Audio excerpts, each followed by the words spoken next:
Escalibur Ramón, Dime, Monty. traigo una invitada hoy que vas a flipar. Qué bien, estoy flipando. Ella es Paris Lágrima, batería, actriz, batería de metal además. Qué bien. Actriz y activista trans. Impresionante. Bienvenida a Todo Mal, Paris. Bienvenida. Muchas gracias, Monty, muchas gracias, Escaliburcio.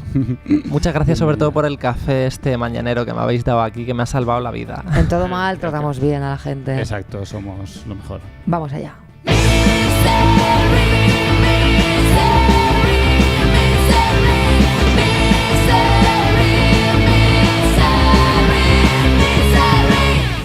París, vamos a ello, vamos al lío. Cuéntanos Dios mío, qué miedo. la miseria más grande que has tenido en el mundo Sí, del metal. Nos interesa sobre todo eso.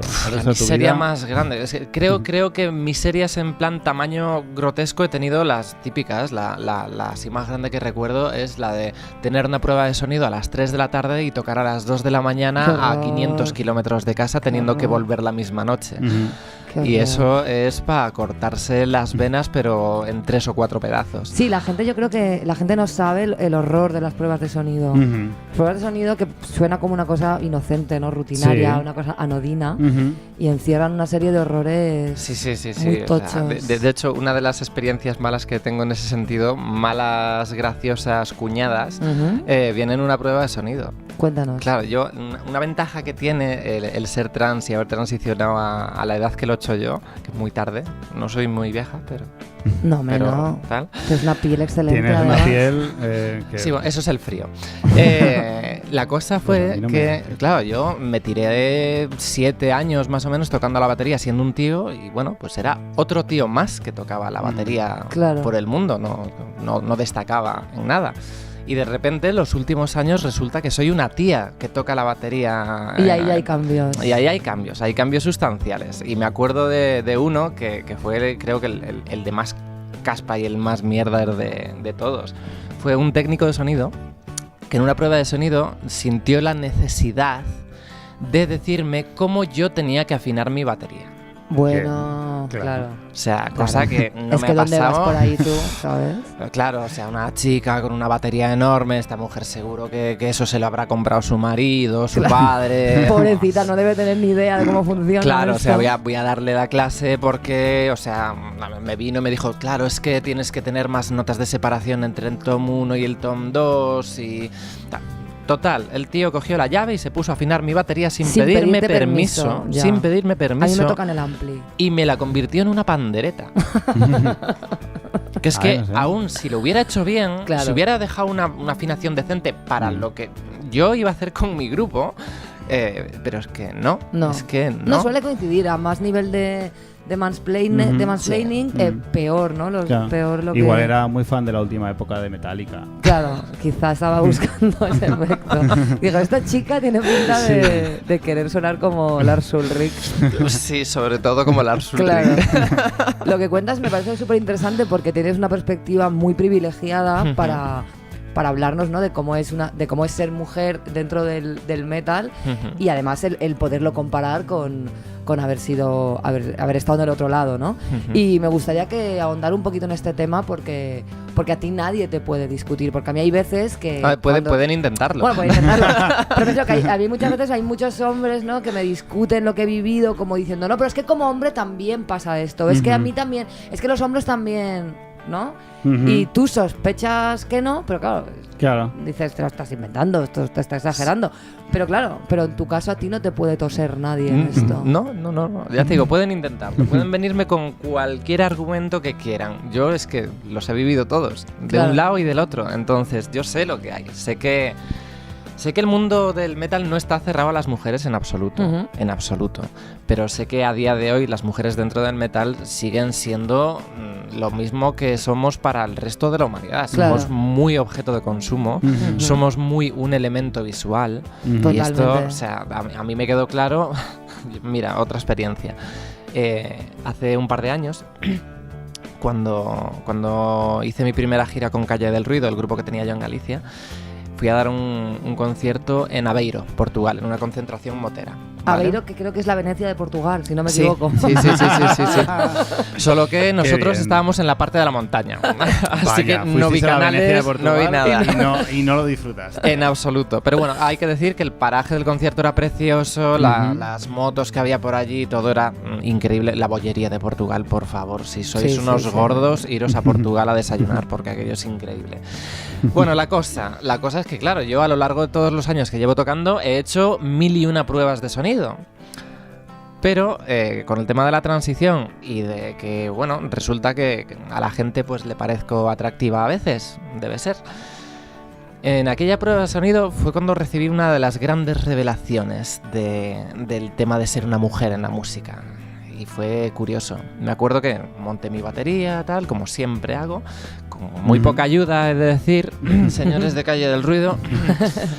Y empezó la prueba de sonido, yo empecé a tocar la batería y de repente las 80 o 90 personas que había por todo el recinto de tal se paralizaron para mirarme. Claro, como algo circense. Absolutamente, Sí. pero o sea, del palo de gente en el bar, en la terraza del bar, sentada de espaldas, partiéndose el cuello, con cara de ¿por qué hay una mujer sentada en la batería? Sí. Y este tipo de situaciones se vienen repitiendo y es algo que yo no había experimentado jamás. Es que... Sí, como sentirte un personaje de Todd Browning. A mí me pasaba mucho con la orquesta, que yo iba por la España profunda y en algunas canciones tocaba la guitarra eléctrica, que tocaba además una de Loquillo, tocaba el rock del garaje de Loquillo. Y cuando me colgaba la guitarra eléctrica, la gente se agolpaba para hacerme fotos, como si fuera eso, como si fuera el circo. Y luego también me dejaban cantar alguna así más bestia y hacía guturales con la orquesta. Y a veces venía gente y me decía luego, oye, ¿puedes gritar? ¿Nos puedes gritar? Como si fuera...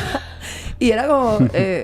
déjame, ¿no? Sí, somos un grita, elemento discordante en todo esto que capta la atención de todo el mundo que está alrededor, sí. Y es una situación súper extraña, ¿no? Estás ahí con tu batería y de repente me están mirando todo. Que además no os podéis quejar porque estáis siendo centro de atención, en que es lo que queremos ya, con además todo eso, esto. Claro, o sea, bueno, la gente debe pensar que estamos en la gloria. Y mira cómo las mira todo el mundo. Claro. Es lo que quiere toda mujer, ¿no? Claro. Que todo hombre que esté a su alrededor notes el sarcasmo. Además la por si batería, acaso. ¿no? Porque hace poco entrevisté en la radio, en otra historia que hago, a una mujer que fue la primera mujer que tocó la batería en Valencia en los años 80. Wow. Y ella me contaba que se veía como indecente el hecho de que una mujer toque un instrumento que implica estar con las piernas abiertas. Claro, hablamos de los años 80, ¿no? Y me parecía súper curioso que es verdad que la batería tiene además como esa carga extra como de subversión, ¿no? Porque parece que sea un instrumento especialmente masculino, no sé por qué. Y una mujer tocando la batería tiene un extra de transgresión. Yo creo que es porque la batería siempre, sobre todo en el metal y en estilos así muy duros, se ha considerado un elemento de fuerza. Claro. O sea, la batería es el instrumento en el que tienes que aplicar toda la fuerza, toda la rabia, toda la ira y descargar todo eso para que el sonido que salga sea más puro. Y, coño, es como si las mujeres no pudiésemos tener fuerza, ira, rabia y absolutamente todo esto. La gente cuando me ve tocar a mí, que claro, a mí me ves por la calle y sí, soy una tía muy femenina, soy tal, pero es que me ves tocando y soy una furia, soy una valquiria tocando. Claro. Y la gente generalmente después de los conciertos me viene y dice, es que Dios mío, es que no se espera verte tocando así. Tocas tal, no sé como qué. un tío. Me lo han dicho muchas veces, Claro. el tocas como un tío y me molesta de una forma. Sí. O sea, me molesta porque muy es como, molesto. pero a ver, ¿cómo toca un tío? Porque Claro. hay tíos que tocan sin moverse. Hay tíos que no mueven ni los ojos. O sea, ¿cómo es tocar como un tío? No, Supongo yo que toco como toco yo. Claro, supongo que se refieren a tocar bien.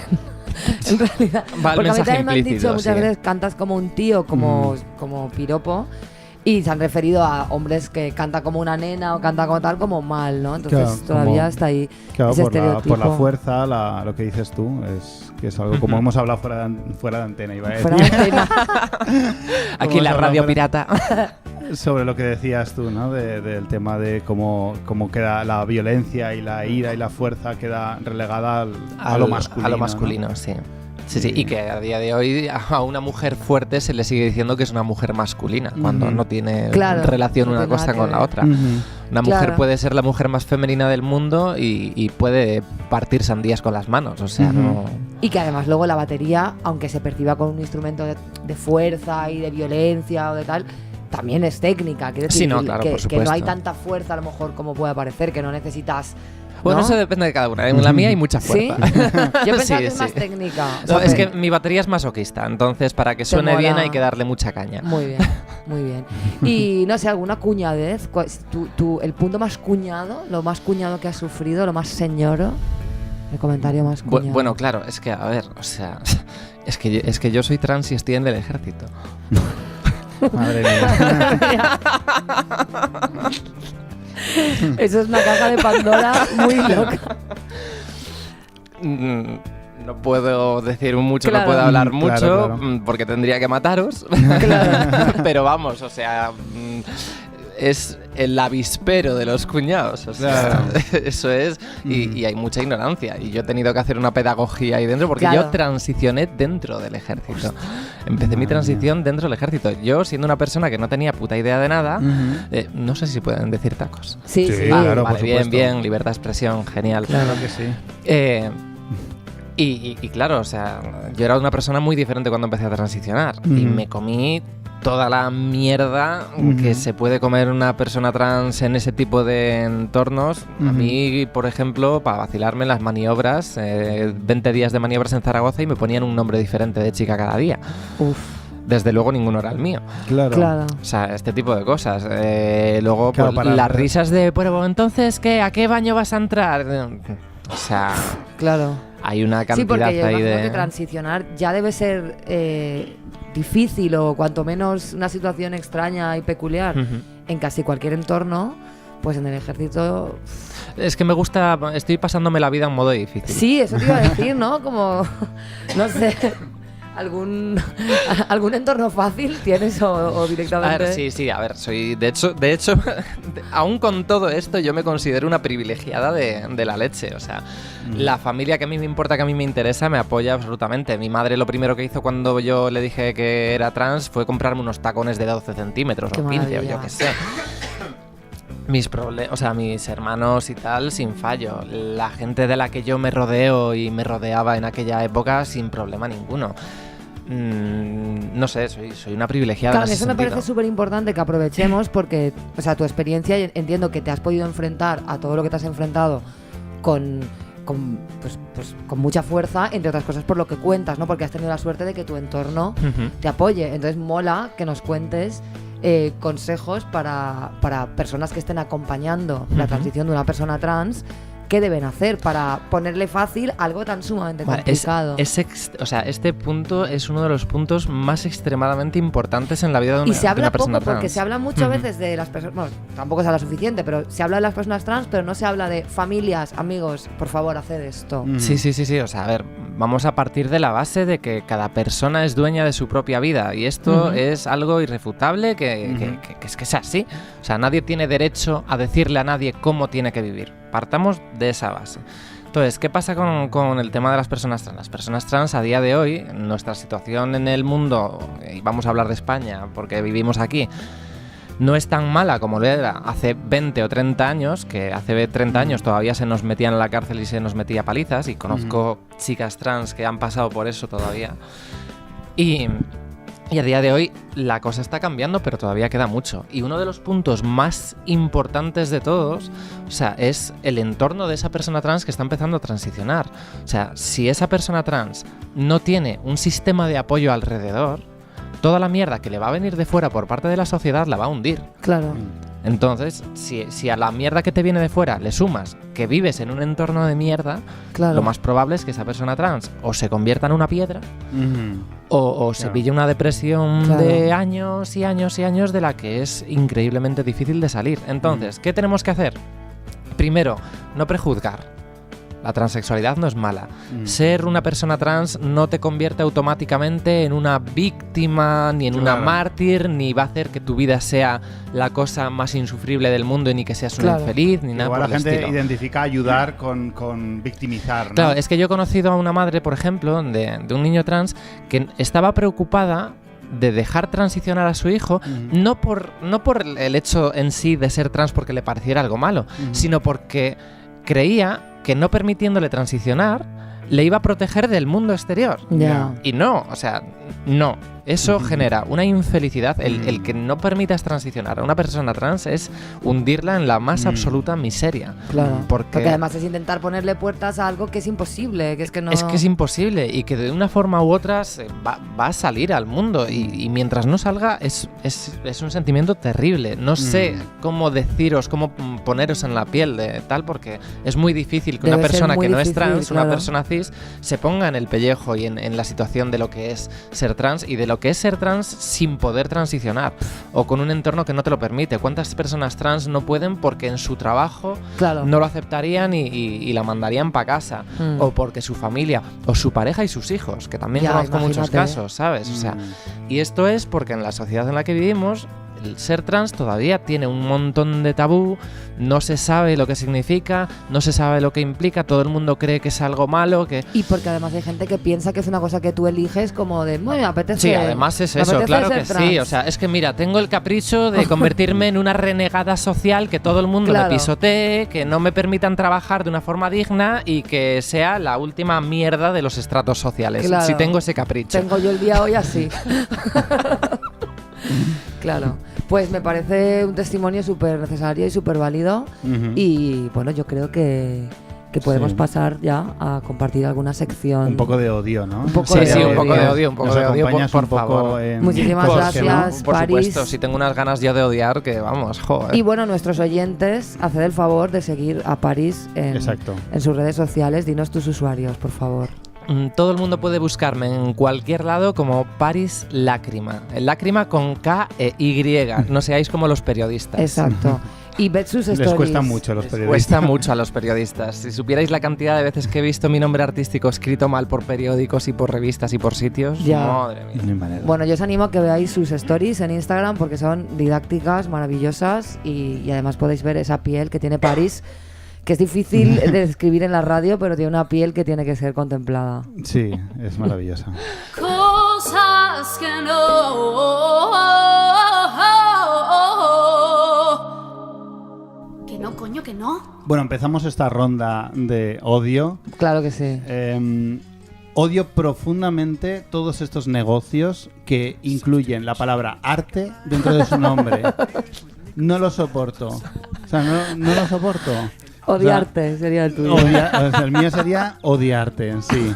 Pero no sé qué movida hay con esta movida. Creo que cualquier lexema del vocabulario español tiene su juego de palabras con arte para abrir un negocio. A mí me acabas de fastidiar porque iba a montarme un rollo de BDSM que se llamará Mearte. Mearte, sí, por favor. Mira, hubo una época... Y hubo una época de mi vida, que no preguntéis por qué, me apunté a yoga aéreo, que fue una idea malísima. Porque básicamente fui 4 clases en las que me limité a intentar no morir. Y de camino había un negocio que era como vendían creatividad y marketing para tu negocio, se llamaba Crearte. Y dices, ¿qué oxímoron? Crearte. Qué paradoja y qué mal. Crearte. Y qué ego, y qué ego. Hay que tener un ego muy grande para decir, es que mi negocio va a ser el más grande de todos y necesito el nombre más instructivo, grandilocuente y general de todos, como que yo me apropio de este sector del mercado. Y si como creativo lo máximo que puedes hacer es poner a tu negocio Crearte, no te pienso contratar. Muy creativo igual no eres. No, paradójicamente no. Paradójicamente. Pues yo no puedo más con los señores que imitan a Bukowski. Estos señores que se creen poetas urbanos y que escriben poesías o letras de canciones con este campo semántico de trago, nena, barra, carretera, humo, noche, cigarro. Whisky. Whisky, vaso, hielo y hacen sus mierdas ahí de... Y mucha decadencia. Mucha decadencia. Sí. Que a mí Bukowski me gusta, pero es que ya está Bukowski. Está él ya. Entonces, toda esta oleada de burdos imitadores que están ahí, estoy en la barra pidiendo un trago y aparece mi nena. No, stop. Ni uno más. Basta Ni ya. uno más. Basta ya. Deberían atragantarse todos con su whisky. Paris, ¿qué nos traes tú? A ver, yo odio profundamente, y aquí lo siento, voy a tirar balones a la cara de muchos amigos. A eso no quería jugar. Pero es que, sinceramente, basta de decirle a las personas trans y concretamente a las mujeres trans cuando dicen no, tal, porque soy trans, pues no se te nota nada. No se te nota nada. ¿Qué quieres que se me note? No sé, igual que pretendes que vaya por la calle con la polla zarandeándome de una rodilla a la otra para que tú tengas las cosas claras. No lo sé, o sea... Igual la gente se piensa que como somos unicornios nos disfrazamos para que la gente no nos mire o algo. No, pero dicen como algo bueno. Sí, pero ellos creen que dicen que están diciéndote un piropo, ¿sabes? Que es como, oh Dios mío, pareces una mujer de verdad. Claro. Qué guay, o sea, cómo mola. Debe ser súper interesante parecer una mujer de verdad. Mujer de verdad y además tocas como un tío, lo tienes todo. Sí, absolutamente. Un día me pondré a darle pollazos a la caja de la batería para cerrarle la boca a todo el mundo. Nosotros te invitamos a eso.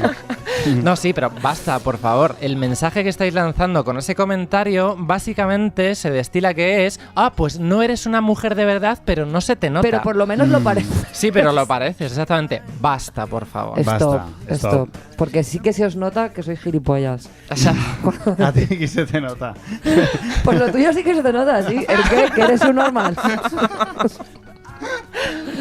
Pues yo odio mucho que me metan prisa que luego no va a ninguna parte. O sea, por mi trabajo, por el trabajo que tengo, que bueno, es X cosas, me encargan cosas con mucha prisa, de verdad, es que me hace falta porque no sé qué, no sé cuántos. Tú entregas el trabajo y luego ves que ese trabajo hasta varias semanas después no se usa, no es publicado y tal. No soporto la prisa que no acaba en nada. Quiero decir, si me metes prisa, que sea que yo te lo entrego o llego o lo que sea, y evidentemente ves florecer el fruto de tus prisas. De lo que he hecho. Lo odio profundamente. Odio esa falta de respeto. Pues yo odio con toda mi alma los videoclips en los que sale una pareja discutiendo. Por favor. Hemos visto suficientes parejas discutiendo. No es que hayamos visto suficientes, es que hemos visto ya todas las posibilidades. A cámara lenta, chica rompe tal, y se va bajo la lluvia. Ya en los 90 se acabaron. Sí. O sea, estamos repitiendo desde los 90 todas las posibles situaciones de pareja en la que todo sale mal, pero al final echan el polvo. Sí. Y además discuten bajo la lluvia, discuten en blanco y negro, discuten a cámara lenta, pero tú, por tu trabajo audiovisual, la gente te sigue pidiendo. Sí, me lo siguen pidiendo. ¿Te siguen pidiendo discusiones? Me lo siguen pidiendo discusiones de pareja. Además, siempre he añadido que la pareja discute y nosotros estamos cantando y tocando detrás. Y luego la chica se fija en mí y me lío yo con ella. O sea, el cantante me pide esto. ¿Cómo nos mola el drama en este mundo? ¿Cómo nos mola el drama y representar la crueldad humana en este tipo de cosas? Horrible. Yo haría un anexo a lo que dices, que es en esos videoclips siempre esa escena de la cama donde la chica está sola en la cama, entre las sábanas, como llorando, mirando una foto de él que está en la mesilla. Claro. O una foto que tienen juntos que se hicieron como en Portaventura o algo así, sí, ¿no? mítico. Hostia, todo horrible. Es un cajón de mierda. Es horrible. Sí. ¿Alguna cosa más, París? Sí, yo aquí voy a hacer un llamamiento, ¿vale? O sea, esto no es algo así muy crítico y muy tal, pero creo que es algo muy importante que nadie dice, que todo el mundo sufre en silencio y que es necesario sacar a la luz. Has venido al lugar adecuado. Basta de hacer fotografías en conciertos a baterías desde el foso. Por favor, fotógrafos, haced lo que sea necesario. Artículo 31, soldado, búsquese la vida. O sea, tenéis que ir, como si tenéis que ir con katanas a los conciertos y cargaros a los seguratas. Subiros al puto escenario, tomad el puto escenario y sacadnos fotos decentes a las baterías. Porque las merecemos, las necesitamos. Estamos hartos de salir con nuestras caras tapadas por el hi-hat. O sea, es muy terrible. Porque claro, es el cantante, los guitarras, los bajistas, todo el mundo haciéndose las estrellas en el borde del escenario, prácticamente llenando de saliva al público, y nosotros estamos discriminados allá atrás. Además, todos tenéis la misma foto. Y todos tenemos la misma foto porque, claro, o sea, no es que el repertorio es limitado desde allá abajo. Entonces, y además creo que los propios fotógrafos a veces piensan que si consigues sacar al batería, ya está. Ese es el nivel de exigencia. Al guitarra o al cantante estás buscando la foto y del batería con que salga ahí un poco. Con que se le vea la cara. Exacto, ya doy por. Yo como fotógrafo pido también a los locales que os pongan luz también. Sí. Exacto. Y que no pongan el aparato de humo de al lado de la batería. Sí, Sí. Eso además lo agradecemos también nuestros pulmones. Claro. Eso está Porque guay. me tengo asfixiado tocando. Una reivindicación global. Sí, para, sí. por Mejora favor. de calidad de vida para las baterías del mundo. Claro. por Y yo favor. como cantante pido a esos fotógrafos Sí. que a la hora de publicar fotos también tengan en cuenta que si salgo bizca y con la cara desencajada porque estoy pegando un berrido, Claro. por muy bien enfocada que tengas la foto, Ujú. no la subas. Es que para una que han enfocado, Claro, no la subas, que dices, pero esta mierda, ¿esto qué es? todo que está enfocada es Me que no hunde dice. es que el color, mira, no, basta. Yo creo que hay que hacerlo porque es que, joder, es muy triste que las mejores fotos que tengo yo tocando la batería sean fotogramas sacados de vídeos Claro. que Claro. yo misma me he grabado. Claro, Es muy triste. sí, Muy mal, eso hay que arreglarlo. eso hay que arreglarlo ya. Todo mal. Señores que se indignan en Twitter, señores que se indignan en Face, señores que se indignan por todo, dramas y caballeros. Excalibur de Ramón, ¿qué nos traes a Dramas y Caballeros? Pues Monty, creo que ha llegado el momento de hablar de esto. No puedo ocultarlo más. He de hacerte una confesión. Me estoy quedando calvo. Vaya, lo siento. Yo no sé si te habías dado cuenta, pero esto es una realidad que tengo Tú sabes que yo te apoyo capilarmente y yo siempre veo el lado positivo y yo creo que tampoco te estás quedando tan calvo, porque además llevas diciendo que te estás quedando calvo mucho tiempo, 5 ¿no? años. Desde que Es yo verdad. te conozco estás así. Sí, sí, sí. Yo creo que tu pelo se ha reducido en un porcentaje zona, sí. y luego se ha sentado ahí. O sea, De momento está conformándose. sí. Esta caída Creo que le puedes está... rascar unos años más a este Hay estado de poco pelo. Hay tregua. Pues nada, quiero hablar de este hecho, del ¿De tu quedarse calvicie? calvo. De la calvicie en general. Vale, pero como una experiencia gonzo, como algo que parte de tu propia experiencia. Efectivamente, Muy bien. efectivamente. Quedarse calvo es un drama que padecemos millones de caballeros en este planeta. Sí. Es una cruel faena que nos tiene guardado el destino a muchos de nosotros y lo pasamos realmente mal. Claro. Nos hace sentir menos hombres porque asociamos mucho la masculinidad al pelo. Bueno, pero hay grandes calvos muy masculinos, ¿no? Exacto, a eso sí, voy a hablar de ello sin ningún tipo de duda. Pero nos hace sentir también viejos y nos hace sentir feos, porque digámoslo ya, ser calvo es peor que no serlo. Sí, Queda- sí, yo creo que el pelo es mejor que el no pelo, claro. Al menos tener la opción de elegir. Sí. Dame la libertad de elegir. Sí, nadie va... o sea, molaría, ¿no? Que está la gente que va a Turquía a ponerse pelo y la gente que fuera a otro país random, no sé, a Costa de Marfil, a quitarse pelo, quitarse ¿no? pelo. A hacerse calvo. Que no le salga nunca. Un país muy concreto, muy especializado en quitar folículos. Yo tuve un amigo que se quitó la barba con láser. Es una cosa Vaya. que siempre me ha resultado peculiar. Me has dicho lo de quitar pelo y me ha Pues ahora lo recordado estará él. pasando mal, ¿no? No tengo ni idea. Porque No tengo ni idea. quiero decir, Creo ahora es que la feliz barba es... con eso. No, a él le va Él bien, está es guay sin su barba. rollo, sí. El quedarse calvo es un evento cuanto menos curioso. Es objeto de mofa y orgullo por igual. Un hombre sin pelo puede ser atacado por esta condición en cualquier momento de su vida, aunque tenga 90 años. Tú, a un anciano en su lecho de muerte, le llamas calvo y algo de daño le vas a hacer. Porque nosotros seremos calvos, pero tenemos melena de espíritu. Pero al mismo tiempo la sociedad masculina ha tratado siempre de convertir esta falta de pelo en una virtud, aunque nunca nos lo hemos creído del todo. Sí, pero habéis creado como unos referentes calvos. Efectivamente, los para hemos que construido. cuando llega sí, el sí. momento de la calvicie, por lo menos poder aferrarte, ¿no? A ese Bruce Willis. Exacto, de Bruce Willis quería hablar porque hemos conseguido que los hombres mayores sean atractivos. Hemos convencido a muchos que cuanto más calvo, más macho y varonil. Que una cosa de decir, una de las causas de la calvicie es el exceso de testosterona. Y no es coña. Ya, claro, sí. Y nada, y hemos convertido desde siempre en héroes de acción a calvos célebres. Habéis Como- hecho del defecto virtud y habéis ensalzado a esos Efectivamente. grandes calvos. Esto no es ninguna casualidad. No lo es. Bruce Willis, Jason Statham, The Rock y Vin Diesel. Vin Diesel, por favor. Sí. Hay varios tipos de calvicie. Los clásicos son la calva de coronilla, tipo monje, las de entradas laterales o la de la entrada grande frontal.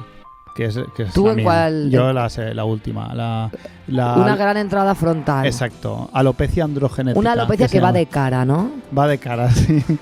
Va de cara. Se te pierde toda la parte frontal. Es la más habitual. Y la más honesta, yo creo. Sí, sí. Porque los que tienen entradas laterales... se aferran mogollona. No, son entradas, son entradas. No son entradas. Te estás quedando calvo. Y además lo justifican. No, yo tengo las mismas entradas desde los 14. No, mentira. O en el caso de ser cierto, da igual. Estás calvo desde los 14. Te estás quedando calvo desde los 14, que sucede, ¿eh? Quiero decir, hay gente que ya estaba calva con 16. Pues mira, desgraciadamente el proceso es muy progresivo, por lo que no recuerdo un día concreto, que estaría guay recordarlo, de cuándo empezó. ¿Cuándo empezó, no? Que se cayeron los pelos de repente mientras escribía una carta, no recuerdo, ¿no? Pero sí soy consciente de cuando era adolescente, empieza a repetirse una frase. Mucho, que es tengo el pelo fino. Empiezas a verle la sombra a la guadaña, ¿no? Sí. Acechando detrás de ti. Empiezas a darte cuenta que no te puedes peinar igual que otras personas, que tus peinados no quedan tan bien porque hay muy poca mata en esa parte frontal de la cabeza. Y dices, es que tengo el pelo fino. Como Soto y Bars. Exacto. Y nada, y es la antesala. Es de pelo ralo, ¿no? De velete finete. Miren, no, te estás quedando calvo. Y pasan años hasta que lo aceptas. Que vas a ser calvo. Que no vas a tener un pelazo blanco maravilloso cuando seas mayor. Claro, tu destino está marcado ya y lo tienes que aceptar. Las canas tardarán mucho en salirte. Igual no llegan. Igual se te caen desde el pelo que te llegan a salir canas.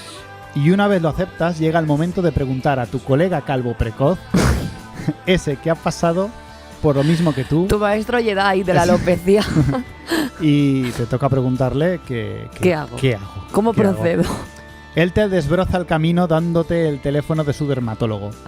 Vas allí y te dice que vas a ser calvo, pero que te va a recetar propecia. Fenasterida. Yo he de decir genérico. Que yo lo sé absolutamente todo de este mundo porque yo tuve un novio obsesionado por completo con la alopecia, que estaba metido en foros de internet de calvos. Entonces, he de decir que yo conozco todos los tratamientos, el minoxidil, la propecia, que en realidad es el Proscar, pues lo sé todo. Lo sé todo porque conviví con una persona obsesionada. Sí. Lo que me llamaba mucho la pelo fino. Lo que me llamaba mucho la atención era lo popular que era pedirle a la farmacia que te hiciera la receta. O sea, que ellos te hicieran, porque la propecia es bastante cara.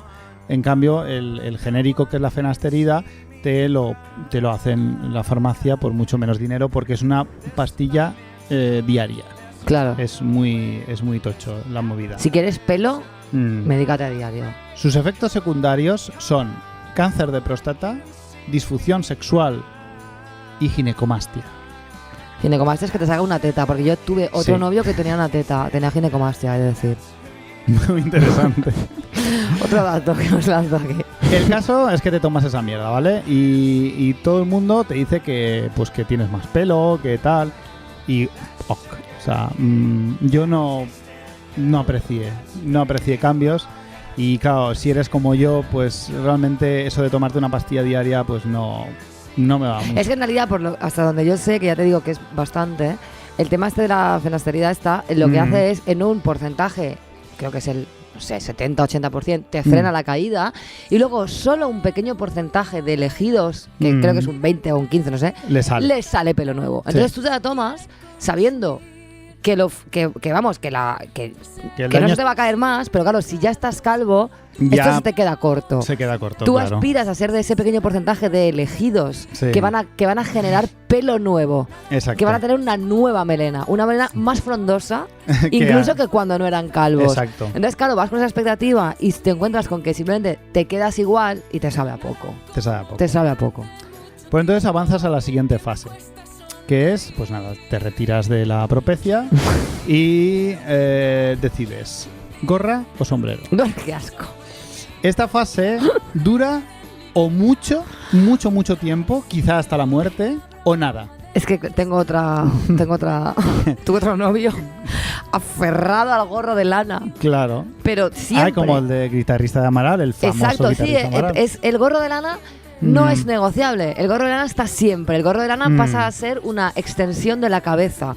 Son personas de gorro de lana. El gorro de lana les define. Luego en verano pasan a la gorra negra, parecida al gorro de lana, solo que en versión veraniega, y son personas que tener algo siempre en la cabeza les define como personas. Su imagen está muy ligada a eso. De hecho, mucha gente no les ha visto claro, gorro. Ellos han mimetizado su cráneo con el gorro de lana. Forma parte de su cuerpo. Y ya está, exacto. Y además ellos te justificarán una y mil veces que no lo llevan porque se estén quedando calvos. No. Es que les gusta. Sí. Mentira. Mentira. Lo sabemos todos. Hay una variante que es la boina, esa. Sí, la boina. Oh, qué asco. Sí. Pues, pero no hay término medio. O sea, o la llevas para siempre, o la llevarás un día o dos y dirás, esto no. Claro, yo creo que a ti te he visto con gorro. ¿Puede ser que tú hayas tenido una etapa de gorro de lana muy breve? No, ¿Lo has intentado? pero de verdad por el frío. O sea, invierno cuando ya estás calvo. ¿Ves? Ya, pero no es una excusa. Oyentes, acabamos pero no me gusta. O sea, yo no digo que el gorro de lana me gusta. Digo que de verdad cuando estás calvo, el frío en la cabeza lo notas en realidad mucho. Esto es una subespecie de lo que te he dicho, el que lo justifica por variables ambientales. Lo he llevado 3 noches solo. Bueno, tuviste tu momento. Pues, pero a mí no, la verdad es que no me gusta cómo me quedan ni los sombreros, ni las gorras, ni nada. Entonces, una vez has tomado esta decisión, llega el siguiente paso. El siguiente paso es, pues, raparse. Raparte. Te rapas. Hay un día que decides cortar por lo sano. Abrazas tu condición de calvicie hasta el fondo, esperando que te quede como Varoufakis. ¿Cierto? Que son palabras mayores. Son palabras mayores, sí. Y te abrazas a esa esperanza, pero claro, es solo tú te rapas y lo vas a saber ya. Es un momento muy importante. Claro. Yo cuando tomé la decisión, un momento muy importante porque ahora, aunque hayas llevado el pelo corto, no sabes hasta qué punto la ausencia total de pelo te va a quedar de verdad. Y lo haces y entonces lo ves, que no te queda como Varoufakis. No. ¿Por qué? Porque tener pelo es mejor que no tener. Claro, de hecho Varoufakis con pelo seguramente molaría más. Seguramente también, claro, molaría Varoufakis muchísimo. con un buen pelazo, claro. Un pelazo, muy largo además. Muy largo, muy rizado. Manga, un pelo así muy loco. Muy loco. Me gustaría mucho. Entonces te provoca un trauma verte en el espejo sin pelo y entonces la siguiente fase es dejarte el pelo crecer mucho. Otra vez. Buscar el arreglo. Ir al peluquero cuando ya te ha crecido. Aquí he visto cosas muy dramáticas en esta fase. Hay de todo. Podemos ver los típicos calvos con melena, que son una especie rockera muy peculiar. Muy peculiar. El calvo con melena con gorro de lana, dando una fusión aquí entre fases. Sí. Eso se da mucho. Y el calvo con melena con pañuelo, con bandana. Exacto. O la gente que intenta, pues eso, te lo dejas más largo de atrás para ir dejando como el pelo, te lo peinas hacia adelante. Un poco Ana Sagasti. Un poco, pero en vertical. O sea, rollo cortinilla de atrás para adelante. El rollo simplemente me peino hacia adelante así. No, a ver, si te nace de la coronilla el pelo. O sea, tienen ahí un mechón enorme. Y nada, y entonces entras en un bucle. Porque al final este pelo solo te queda bien cuando sales del peluquero. En cuanto empieza a crecer, te despeinas. Ya hace un poco de aire. Ya queda muy feo. Siempre sales feo, siempre sales horroroso. Esto se da fotos. mucho, es decir, en músicos se ve mucho este tipo de arreglo. Porque el pelo se asocia mucho. Claro, y cuando empieza el concierto, que llevan el arreglo hecho, todo está bien, pero a partir de la quinta canción que se empieza a sudar, se empiezan a ver auténticos terrores capilares sobre escenarios. Sí.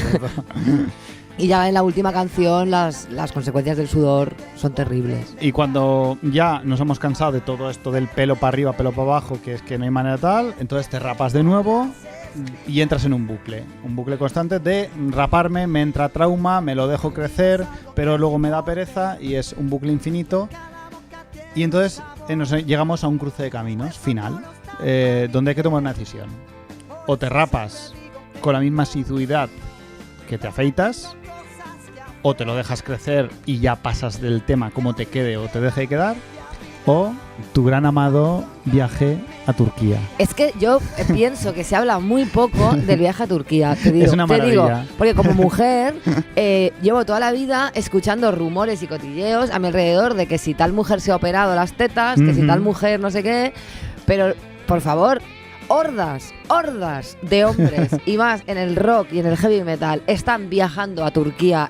Hay aquí una movida. Es maravilloso. Es maravilloso, pero se lleva esto con un pacto social de silencio. Nadie lo dice. Pero además, cuando es obvio, o sea, yo he visto a gente calva, nano, que de repente hay como un periodo de transición entre que se van a Turquía y ya lucen la melena, que tiene que ver con factores, en principio, médicos y estéticos, porque tú no vuelves a Turquía con la melena, o sea, la melena te la implantan por dentro y de repente empieza a brotar, ¿no? Claro. Entonces hay una fase que también, imagino, psicológica de reconciliación con el nuevo pelo. Entonces suele haber como una fase intermedia del gorrito, la gorra, dejo que vaya asomando poco a poco, que la gente acerte y de repente un día, ¡pam!, se quitan la gorra y ahí hay una cantidad de pelo que es evidente. Claro. Es evidente que no ha nacido así por causas naturales, ni siquiera si eres de los elegidos del pequeño porcentaje de la alopecia. Sí. Te has ido a Turquía, nano. Te has puesto pelo, tío. Pero me fascina. Es evidente, pero todos callaos. Sí. Es fascinante, todo el proceso es fascinante. Es fascinante. Que sea específicamente Turquía, que ha establecido un turismo capilar. Sí, un turismo capilar. Que es fascinante. Turquía se ve que vas por la calle y sí, hay miles de clínicas por la calle. Sí, Turquía ahora mismo es el paraíso del pelo. Y además es curioso porque así como en las mujeres los arreglos estéticos se asocian a la frivolidad, a la superficialidad, al no aceptar la edad, en el tema de los hombres y el pelo hay un pacto aquí como de, joder, el que va a Turquía y vuelve con pelo, lo sabemos, no lo decimos, se comenta, hombre, sotoboche, se va comentando ahí, pero se le respeta, porque un hombre que ha ido a Turquía a implantarse pelo, ese camino del héroe que se va a Turquía en busca de una nueva melena. Hay como una comprensión. Hay una empatía masculina ahí. Hay un corporativismo capilar machuno ahí con este tema que a mí me resulta súper cómico. O sea, a mí todo esto de Turquía me da la vida. Estoy disfrutando muchísimo con esto. También me han contado que es muy gracioso volver de un viaje a Turquía a España. Supongo que en cualquier avión de vuelta de Turquía, donde muchos, o sea, se ve que la mitad del avión es gente con turbantes en la cabeza, claro. con la cabeza vendada. Porque se acaban de operar. El aeropuerto de Ankara, ¿no? Que tendrá ahí como todo tiendas de gorritos, gorras. Claro, para tapar tu puta venda porque te acabas de implantar cientos de folículos pilosos. Es muy... Me gusta mucho la palabra yo, folículo. De verdad, ojalá algún día, todo mal, generemos dinero como para... Yo quiero ir de enviada especial a Turquía. Quiero narrar esto en directo. Quiero contar... O sea, quiero Bueno, ya de paso me meto yo pelo ahí en Turquía. Bueno, vamos a Turquía, que te pongan contamos nuestra experiencia. Un poquete de pelo y yo me dedico a investigar. Pues me parece un planazo. Bueno, es que Dulce Ramón, he de decir que soy muy fan de esto que nos has traído. Creo que te has abierto el pecho, te has arrancado el corazón y nos lo has entregado. Porque tú, por todo mal, lo das todo. Y hablar de la calvicie no es algo que todos los hombres estén dispuestos a hacer con la honestidad con la que tú lo has hecho. Creo que podríamos hacer un crowdfunding, un buen Patreon entre nuestros oyentes. Por favor. Y mandarte a Turquía a que vuelvas con un pelazo fantástico. Qué bien.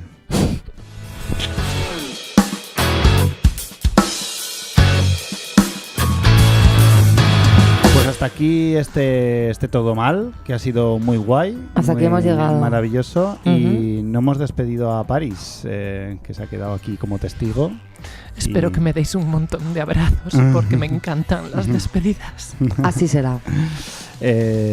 Pues nada, vamos a poner un tema, ¿no? Claro, un tema de tu grupo. Un tema mío, Dios mío. Mi ego se siente satisfecho absolutamente. Pues preséntalo tú. Preséntalo tú. El micro es tuyo. Vale, pues mira, voy a aprovechar para dejaros por aquí un temilla que es lo último que ha salido del grupo con el que estaba yo en Galicia hasta este año que me mudé a Madrid. Esto se llama Animal Salvaje el grupo Calle del Ruido, y además os contaré un secreto. Es posible, a menos que alguien venga a corregirme y a decirme lo contrario, que este sea el primer videoclip de metal con una batería trans del mundo. Toma ya. Auténtica pionera. Y estreno en Todo Mal. Estreno en Todo Mal. Buscad además buscad el vídeo en YouTube porque vale muchísimo la pena. Está muy guay. Gracias, París. Gracias a nuestros oyentes por estar ahí. La semana que viene más. Y peor. Sube con pedigrí, la sombra fiel del amor, sin rumbo ni rastro y un nudo amargo. Hey, John Wayne, disparos por doquier, tu hobby, las balas, no vales nada. Animal salvaje, no avanza la fiera el alma, camuflado en la piel. Animal, animal.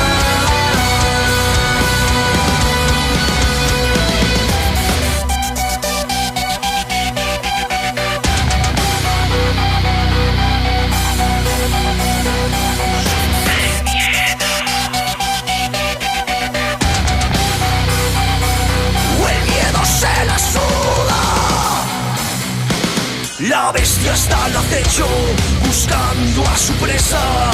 Huele a muerto, huele a selva.